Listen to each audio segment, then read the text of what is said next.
Nyiriho neza abakunzi ba E.B.REntertainment, umunsi tubazaniye inkuru mwari mutegereje muri beshi.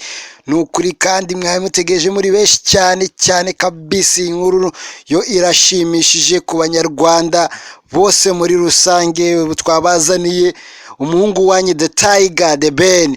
Umunsi yagaragaje ko afite indirimbo nshya yaritegerejwe n'abantu benshi cyane. Abantu bakomeje bamwandikira, ese bitebyawe kutatwereka, gukomeza kutwereka amafoto gusa, gukomeza kutwereka utuntu duto kutadutwereka ko ari indirimbo nshya. Uyu munsi yabagaragarije ko urukundo mumukunda atigeze arufisha ubusa. Dore ngiyi indirimbo yabazana, indirimbo nshya kandi indirimbo nziza cyane kabisa. Umva ko ari indirimbo nziza kabisa, iri ku rwego rwo hejuru. Uyu munsi murareba ko umuhungu wanyu yabitayeho kandi agiye kuba ibyishimo byiza cyane, ubwo ahakoreye amateka yo kuzuza Beke Arena. Uyu munsi yaberetse ko ibyo mwari mumutegerejeho ko rwose yabashije kubyumva, ibitekerezo byanyu ko yabashije kubyumva kandi akabyubahiriza. Dore ngiyi indirimbo rero ngaho muyikurikirana ngaha, mwiyumvira indirimbo ukuntu iraba imeze. Iyi ngiyi iraba hit song kabisa ku rwego rwa Afurika.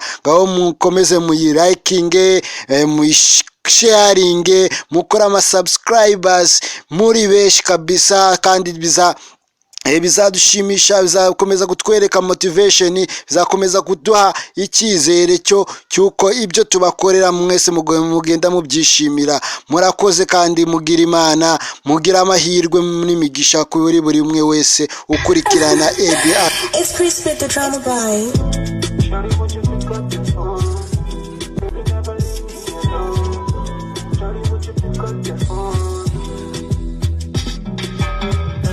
Baby, you know I miss you.